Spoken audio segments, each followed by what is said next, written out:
Behind bars but still running the crime ring. How a prisoner never stopped. The prison gates slammed shut with a deep metallic sound that echoed through the night. Inside those cold walls stood one of the most powerful men ever locked up in America, Larry Hoover. The guards believed his story was over the day he got sentenced to life in prison, but they were wrong. His real power was just beginning. From his cell in a federal prison, Hoover didn't act like a broken man. He acted like a boss. Even though he wore an orange jumpsuit, the respect he commanded was louder than the guards' orders. Around the country, from Chicago to other U.S. cities, street corners still whispered his name. His gang, the Gangster Disciples, kept moving money, drugs, and fear like their leader had never been caught. Inside the prison, guards noticed something strange. Hoover never raised his voice, yet prisoners obeyed him instantly. He didn't have a phone, but messages still reached every corner of the city. Orders left his cell in secret ways, through letters disguised as family notes, through visitors, and sometimes even through corrupt prison staff. Somehow, Hoover controlled an empire from a steel cage. It started with coded letters, simple phrases that looked innocent, like "take care of the family." But on the streets, those words meant a full shipment, a move, or even a warning. Agents later found that Hoover had turned his gang into what looked like a community organization on paper. He called it the Growth and Development Movement. But beneath the positive name, the same old operation continued, organized, loyal, and deadly. Federal agents couldn't believe it. How could a man serving a life sentence in a maximum security prison still be calling shots on the outside? They began a deep investigation. For months, they tapped phones, tracked visitors, and recorded conversations inside visiting rooms. What they found shocked even the FBI. Hoover was running the streets like he was sitting in a boardroom, not a cell. Inside prison, Hoover walked calmly, like nothing could touch him. Younger inmates watched him with respect, almost like he was royalty. When he spoke, people listened. He talked about unity, power, and survival, but hidden in those words were messages meant for the outside world. Guards could feel it. Something big was happening, and they were right in the middle of it. Then came the moment that changed everything. One day, during what seemed like a normal visit, federal agents recorded a secret meeting. On tape, they caught Hoover speaking in coded terms that connected directly to street activities. Proof that the operation never stopped. The recording was the break they needed. But it also revealed something even darker. The organization was bigger than anyone thought. Late that night, FBI vans surrounded the prison. Agents moved in silently, collecting files, searching cells, and questioning guards. Inside his cell, Hoover sat calmly, knowing exactly what was happening. To him, this was just another day. The system could take his freedom, but not his control. The next morning, news headlines across the U.S. exploded. Gang leaders still running operations from federal prison, the papers read. Reporters camped outside the prison gates, cameras flashing, trying to capture a glimpse of the man whose reach went beyond bars and walls. For the first time, America realized the prison system wasn't just holding criminals. In some cases, it was holding crime empires. But the story didn't end there. The investigation was far from over. Even after agents thought they had stopped the communication lines, new orders began to appear again on the streets. Someone or something was still sending messages from inside. The system had a leak, and the feds couldn't find where it was coming from. And then, just when the FBI believed they had Hoover locked down completely, a shocking discovery inside the prison turned everything upside down. The guards thought they had everything under control. After the FBI raid, every letter, every call, and every visit Larry Hoover made was watched. The warden ordered tighter security, new staff rotations, and random cell checks. But still, something didn't add up. The streets outside Chicago were still moving like the boss had never been silenced. It started small. Coded graffiti on walls, a few messages slipped between cell blocks, and quiet talks between inmates. The gang's network inside the prison walls was alive, more active than anyone imagined. Every move Hoover made was being copied, studied, and passed down. His followers had created a system that worked like a shadow government inside the prison. A young inmate named Marcus, only 22 years old, was the key messenger. He worked in the prison library, quiet and polite, the kind of inmate no one paid attention to. But hidden in those library books were folded papers carrying Hoover's coded messages. Each note looked harmless, filled with random words or fake Bible verses. But to the trained eyes of the gang, every page carried orders: who to trust, who to warn, and who to remove. Thorough agents had no clue that the communication had gone old school. No phones, no internet, just paper, memory, and loyalty. Every letter that left the prison was cleaned, checked, and sent through hidden hands. A single sentence could change everything on the streets. One afternoon, Agent Williams, the lead investigator, got an anonymous call. A former prison staff member wanted to talk, but only off the record. They met in a quiet diner outside the city. The man was nervous, looking over his shoulder as he spoke. You think Hoover stopped running things? He never did. You're looking for phones and wires, but you're missing the people. Williams leaned forward. What people? The ones wearing uniforms, the man whispered.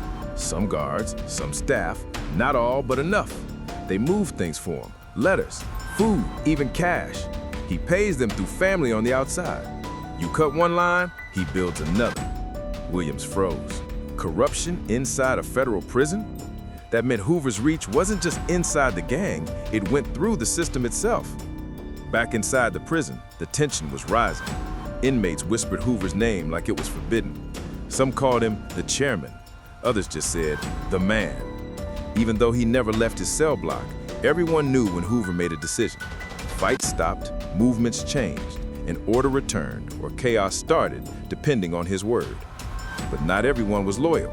Some inmates wanted to break free from the Gangster Disciples. They were tired of following orders from a man behind bars. One of them, Reggie, decided to talk to the feds. He told Agent Williams about a hidden communication route, not through phones or letters, but through the chapel. During Sunday services, certain prisoners passed folded paper under hymn books. Each paper carried coded messages, then got burned afterwards. It was nearly impossible to trace. When agents checked the chapel trash, they found pieces of burned paper with only fragments of words: growth, loyalty, clean streets, numbers. It was enough to confirm Reggie's story, but not enough to convict. Williams needed proof, and he was running out of time. He ordered a secret camera to be hidden inside the chapel cross, a small lens that looked like a screw. For weeks they recorded everything, waiting for someone to make a move. Then one day, something unexpected happened. A new letter arrived for Hoover. It looked normal, just a message from his son. But when Hoover opened it, he smiled slightly and nodded to Marcus, the young inmate messenger. Cameras caught the moment clearly. Hoover reading, Marcus moving, and within hours, 2 other prisoners were seen whispering in the yard. That small moment was all the agents needed. The letter was the spark that triggered another wave of street operations outside. Within 48 hours, Chicago saw 3 coordinated gang moves, all connected to Hoover's coded note. Agent Williams slammed his fist on the table. He's still running it, even now. But as the feds prepared to make another move, Hoover seemed to step ahead. The next week, the hidden camera in the chapel went dark. When guards checked, the lens was gone, unscrewed perfectly, like someone knew exactly where it was. Someone inside the prison had found it. The warden called an emergency lockdown, and every inmate was locked in their cell. Guards searched every corner, but the camera wasn't the only thing missing. Marcus, the quiet library worker, had vanished too. He was nowhere to be found in the cell blocks or the yard. That night, a note appeared under Agent Williams' office door. It had no name, no fingerprints, just one line written neatly on a scrap of paper. You can't stop what you can't see. Williams froze. If the message came from inside, that meant Hoover's network wasn't broken. It was expanding. And somewhere inside that prison, someone was still working for the boss. The prison was silent that morning, too silent, the kind of silence that makes even the guards nervous. Every cell was locked, every light was on, but tension filled the air like smoke before a fire. After the note appeared in Agent Williams' office, everyone knew one thing: the network wasn't gone, It was hiding in plain sight. Williams arrived at the prison with a team of federal agents. His face was calm, but his heart raced. He knew this was the final chance to end the operation. "We search everything," he ordered. "Every cell, every desk, every uniform." Hours passed. Nothing. Then, deep in the staff quarters, one of the agents found a hidden compartment inside a locker. Inside was a small notebook, worn, dirty, and full of names. The pages listed contact numbers, coded symbols, and payment details. But one thing shocked them all. The first name on the list wasn't an inmate. It was Officer Daniels, one of the senior guards who'd worked there for over 10 years. When Daniels was confronted, he didn't deny it. His hand shook, but his voice stayed steady. "You think it's just about money? He controls everything. Fear, loyalty, even hope. Once you're in, you can't get out." Williams realized what that meant. Hoover didn't just have power, he had control over minds. His influence turned guards into soldiers and inmates into messengers. The agents acted fast. Daniels was arrested, and the team tracked the names in the notebook. They found links between prison staff, local gang members, and even a few business fronts that laundered money from inside. The empire wasn't just running, it was thriving. Inside his cell, Hoover remained calm, almost proud. When Williams stepped inside to question him, Hoover smiled faintly. "You've been busy, but you can't lock up an idea." Williams leaned in. "This isn't an idea, it's a crime." Hoover stared at the wall, his voice low but firm. "Everything starts as an idea. You can cage the body, not the belief." The words stuck with Williams. For a moment he saw it. The way one man could turn a prison into a kingdom and build loyalty so deep that walls couldn't stop it. The next day before dawn, the FBI transferred Hoover to the ADX Florence Supermax prison in Colorado, the toughest in America, known as the Alcatraz of the Rockies. There, inmates lived in isolation 23 hours a day. No group meetings, no visitors without glass between them, no letters without being scanned. As the transport van rolled out, Hoover looked out the small window. Outside, the world was gray and cold. But deep down, he knew something that no prison could change. His legacy was already written in the streets. Back in Chicago, agents continued the cleanup. Dozens of arrests were made. Hidden bank accounts were frozen.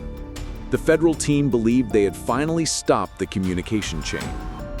For months, silence returned. No coded graffiti, no messages, no movement. It seemed like the crime ring had finally been broken. But then one night, Agent Williams got a call. It was from a local police officer in Chicago. He sounded uneasy. "Sir, I think you should see this," the officer said. He sent over a photo. Fresh graffiti on a brick wall in South Side Chicago. It read, "Growth and development lives on." The same phrase Hoover had used for decades. The same code. Williams stared at the photo for a long time. He knew what it meant. Even if the leader was buried deep inside a concrete box, his words were still walking the streets. His story hadn't ended. It had evolved. Somewhere, new voices were taking over.